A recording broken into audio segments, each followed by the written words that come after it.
The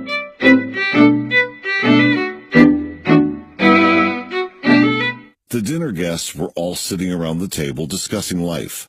One man, a CEO, decided to explain the problem with education. He argued, "What's a kid going to learn from someone who decided his best option in life was to become a teacher?"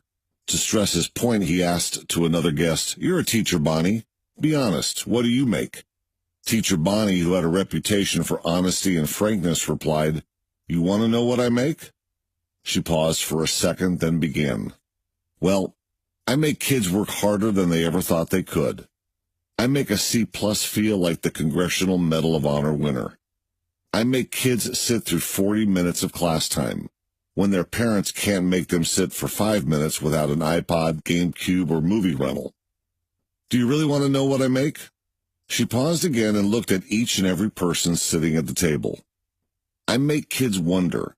I make them question. I make them apologize and mean it. I make them have respect and take responsibility for their actions. I teach them how to write, and then I make them write. Keyboarding isn't everything. I make them read, read, read. I make them show all their work in math. They use their God-given brain, not the man-made calculator. I make my students from other countries learn everything they need to know about English, while preserving their unique cultural identity. I make my classroom a place where all my students feel safe and secure. Finally, I make them understand that if they use the gifts they were given, work hard, and follow their hearts, they can succeed in life."